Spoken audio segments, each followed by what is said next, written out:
Hello friends, the power of positive thinking series में आपका स्वागत है। दोस्तों, हम इसके तीसरे सोपान की लगातार ऊर्जावान कैसे बना जाए, आइए जाने किस तरह से। आजकल लोगों को यह एहसास होता जा रहा है कि ऊर्जा और व्यक्तित्व की शक्ति हासिल करने के लिए गहरा आध्यात्मिक जीवन बनाए रखना बहुत महत्वपूर्ण है। शरीर को इस तरह से बनाया गया है कि यह आश्चर्यजनक रूप से लंबे समय तक आवश्यक ऊर्जा का उत्पादन कर सके। अगर कोई व्यक्ति अपने शरीर का समुचित ध्यान रखे, यानी खान पान, व्यायाम, नींद, शारीरिक व्यसनों से मुक्ति इत्यादि पर अगर ध्यान दे, तो शरीर अपने आप को अच्छी तरह से स्वस्थ रख सकता है, आश्चर्यजनक ऊर्जा का उत्पादन कर सकता है और इसे बनाए रख सकता है। अगर वह व्यक्ति इसी तरह अपनी अच्छी तरह से संतुलित भावनात्मक जीवन पर ध्यान देता है तो ऊर्जा की बचत होगी। परंतु अगर वह आनुवांशिक या स्वयं द्वारा प्रदत्त नकारात्मक भावनात्मक प्रतिक्रिया द्वारा अपनी ऊर्जा का क्षय होने देता है तो उसके पास जीवंत शक्ति की कमी होगी। जब शरीर, मस्तिष्क और आत्मा मिलकर काम करते हैं तो व्यक्ति की स्वाभाविक अवस्था आवश्यक ऊर्जा के लगातार नवीनीकरण की होती है। थॉमस ए एडिसन की पत्नी से मैं अक्सर उनके प्रसिद्ध पति और दुनिया के महानतम आविष्कारक की आदतों और गुणों के बारे में बात किया करता था। उन्होंने बताया कि एडिसन कई घंटों की मेहनत के बाद जब अपनी प्रयोगशाला से घर आते थे तो अपने पुराने बिस्तर पर लेट जाते थे। तत्काल वे किसी बच्चे की तरह स्वाभाविक रूप से गहरी और बाधा रहित नींद में सो जाते थे। 3 या 4 या कई बार 5 घंटों के बाद जब वे जागते थे तो पूरी तरह जागृत होते थे, पूरी तरह तरोताजा होते थे और अपने काम पर लौटने के लिए उत्सुक रहते थे। मैंने जब मिसेस एडिसन से आग्रह किया कि वे इतने स्वाभाविक और आदर्श तरीके से सोने की उनके पति की आदत का विश्लेषण करें तो उन्होंने कहा वे प्राकृतिक पुरुष हैं। उनका आशय था कि वे पूरी तरह से प्रकृति और ईश्वर के सामंजस्य में जीते थे।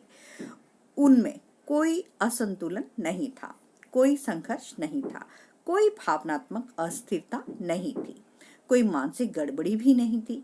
वे तब तक काम करते थे जब तक उन्हें नींद की जरूरत महसूस नहीं होती थी। फिर वे गहरी नींद में सो जाते थे और जब वे उठते थे तो वे फिर से अपने काम में जुट जाते थे।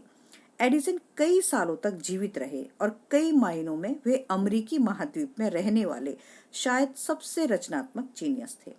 भावनात्मक संतुलन और पूरी तरह विश्राम करने की उनकी योग्यता से उन्हें ऊर्जा प्राप्त होती थी। ब्रह्मांड के साथ उनके अद्भुत सामंजस्यपूर्ण संबंध के कारण प्रकृति ने उनके सामने अपने गोपनीय रहस्य खोल दिए। मैं कई महान लोगों को जानता हूँ और उनमें से कई में अत्यधिक काम करने की अद्भुत क्षमता थी। यह सभी लोग अनंत प्रज्ञा के सामंजस्य में थे। इस तरह का हर इंसान प्रकृति के साथ सामंजस्य में दिखाई देता है और दैवी ऊर्जा के संपर्क में नजर आता है। यह जरूरी नहीं है कि वे लोग धार्मिक हों, परंतु वे लोग हमेशा भावनात्मक और मनोवैज्ञानिक दृष्टिकोण से असाधारण रूप से संतुलित होते हैं। डर, नफरत, बचपन में माता पिता की गलतियों को आत्मसात करना, आंतरिक संघर्ष और मनोविकार किसी भी संतुलित व्यक्ति को असंतुलित कर सकते हैं और इस तरह प्राकृतिक शक्ति का अनावश्यक क्षय कर सकते हैं। मेरी उम्र जितनी ज्यादा होती जा रही है, मुझे उतना ही विश्वास होता जा रहा है कि ना तो उम्र और ना ही परिस्थितियां हमारी ऊर्जा या जोश को कम कर सकती हैं। आज हम आखिरकार धर्म और स्वास्थ्य के करीबी संबंध के प्रति जागृत हो रहे हैं। हम उस मूलभूत सत्य को समझना शुरू कर रहे हैं जिसे हमने अब तक नजरअंदाज किया था, और यह सत्य यह है कि हमारी शारीरिक स्थिति बहुत हद तक हमारी भावनात्मक स्थिति पर निर्धारित होती है और हमारा भावनात्मक जीवन हमारे वैचारिक जीवन द्वारा निर्धारित होता है। अपने सभी पन्नों में बाइबल जीवंतता, शक्ति और जीवन के बारे में बात करती है। बाइबल जिस शब्द का सबसे अधिक प्रयोग करती है वह है जीवन, और जीवन का अर्थ है जीवंतता, ऊर्जा से ओतप्रोत होना, ईसा मसीह ने यह महत्वपूर्ण वाक्य कहा था, मैं आया हूँ ताकि उन्हें जीवन मिल सके और उन्हें अधिक प्रचुरता से मिल सके।